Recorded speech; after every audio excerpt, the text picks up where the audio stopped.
ವಿಶ್ವಾಣಿ ಪ್ರಾಪರ್ಟಿಗೆ ಸ್ವಾಗತ. ನಾನು ನಿಸರ್ಗ. ನಾನು ಕೇಳೋ ಒಂದು ಪ್ರಶ್ನೆ ಅಂದ್ರೆ, ನಿಮ್ಮ ಮನೆಗೆ ಖಾತಾ ಇದೆಯಾ ಅಂತ. ಇದ್ರೆ ನೀವು ತಕ್ಷಣ ಹೇಳ್ತೀರಾ, ಹೌದು ಇದೆ, ನಮ್ಮ ಮನೆ ಫುಲ್ ಲೀಗಲ್ ಅಂತ. ಆದ್ರೆ ಅದೇ ದೊಡ್ಡ ತಪ್ಪು ಸ್ನೇಹಿತರೆ. ಖಾತಾ ಇದೆ ಅಂದ್ರೆ ಫುಲ್ ಲೀಗಲ್ ಅಂತನಾ?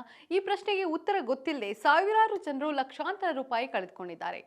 ಇವತ್ತಿನ ಈ ವಿಡಿಯೋ ಕೊನೆವರೆಗೆ ನೋಡಿ. ನಿಮ್ಮ ಪ್ರಾಪರ್ಟಿ ನಿಜವಾಗಿಯೂ ಲೀಗಲ್ ಇಲ್ವಾ ಕ್ಲಿಯರ್ ಆಗಿ ಗೊತ್ತಾಗುತ್ತೆ.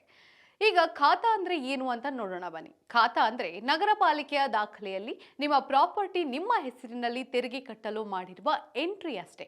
ಅಂದ್ರೆ ಖಾತಾ ಓನರ್ಶಿಪ್ ಪ್ರೂಫ್ ಅಲ್ಲ, ಕಟ್ಟಡ ಲೀಗಲ್ ಅಂತ ಸಾಬೀತು ಮಾಡೋಲ್ಲ. ಇದು ಕೇವಲ ತೆರಿಗೆ ದಾಖಲೆಯ ಪುಸ್ತಕ ಅಷ್ಟೇ. ಇನ್ನು ಜನರು ಮಾಡುವ ಒಂದು ದೊಡ್ಡ ತಪ್ಪೇನಪ್ಪಾ ಅಂದ್ರೆ, ಬಹಳ ಜನರ ಲಾಜಿಕ್ ಹೀಗಿರುತ್ತೆ: ಸರ್ಕಾರ ಖಾತಾ ಕೊಟ್ಟಿದೆ, ಟ್ಯಾಕ್ಸ್ ಕೂಡ ಕಟ್ತಿದ್ದೀನಿ, ಹಾಗಾದ್ರೆ ಲೀಗಲ್ ಅಲ್ವಾ ಅಂತ. ಇಲ್ಲ ಸ್ನೇಹಿತರೆ, ಸರ್ಕಾರ ಟ್ಯಾಕ್ಸ್ ತೆಗೆದುಕೊಳ್ಳುತ್ತೆ ಅಂದ್ರೆ ಅದು ಲೀಗಲ್ ಅಂತ ಅರ್ಥ ಅಲ್ಲ. ಸರ್ಕಾರವೇ ಹೇಳುತ್ತೆ ತೆರಿಗೆ ಕಟ್ಟಿದ ಮಾತ್ರಕ್ಕೆ ಅದು ಲೀಗಲ್ ಆಗುದಿಲ್ಲ ಅಂತ.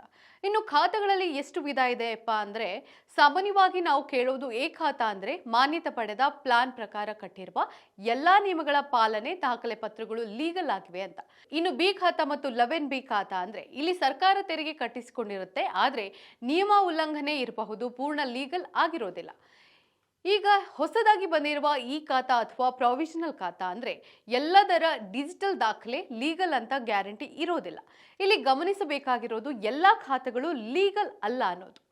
ಖಾತಾ ಇದ್ದರೂ ಲೀಗಲ್ ಅಲ್ಲ ಅನ್ನೋದಕ್ಕೆ ಕೆಲವು ಉದಾಹರಣೆಗಳಿದೆ. ಇದು ತುಂಬಾ ಇಂಪಾರ್ಟೆಂಟ್ ಆಗಿರುತ್ತೆ. ಕೇಸ್ 1, ಮಾನ್ಯತೆ ಪಡೆಯದ ಲೇಔಟ್. ಖಾತಾ ಇದೆ ಆದ್ರೆ ಲೇಔಟ್ಗೆ ಅಪ್ರೂವಲ್ ಇಲ್ಲ, ಹೀಗಿದ್ದಾಗ ಆ ಲೇಔಟ್ ಲೀಗಲ್ ಅಲ್ಲ.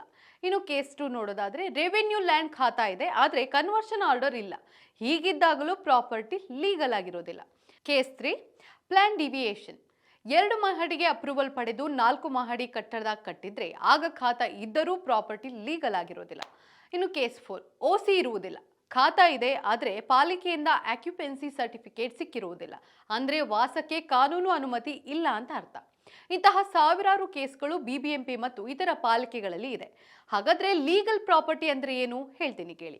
ಒಂದು ಪ್ರಾಪರ್ಟಿ ನಿಜವಾಗಿಯೂ ಲೀಗಲ್ ಆಗಿರೋಕೆ ಲೇಔಟ್ ಅಪ್ರೂವಲ್, ಕನ್ವರ್ಷನ್ ಆರ್ಡರ್, ಮಾನ್ಯತೆ ಪ್ಲಾನ್, ಫ್ಲಾಟ್ ಅಥವಾ ಮನೆಗೆ OC, A khata, clear title ಮತ್ತು EC ಈ ಎಲ್ಲವೂ ಇದ್ದಾಗ ಮಾತ್ರ ನಿಮ್ಮ ಪ್ರಾಪರ್ಟಿ ಸಂಪೂರ್ಣ ಲೀಗಲ್ ಅಂತ ನೀವು ನಿಶ್ಚಿಂತೆಯಿಂದ ಇರಬಹುದು.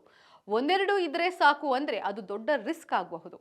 ಇನ್ನು ಖಾತಾ ಇದೆ ಅಂತ ನಂಬಿ ಖರೀದಿ ಮಾಡಿದ್ರೆ ಏನಾಗುತ್ತೆ ಹೇಳ್ತೀನಿ ಕೇಳಿ.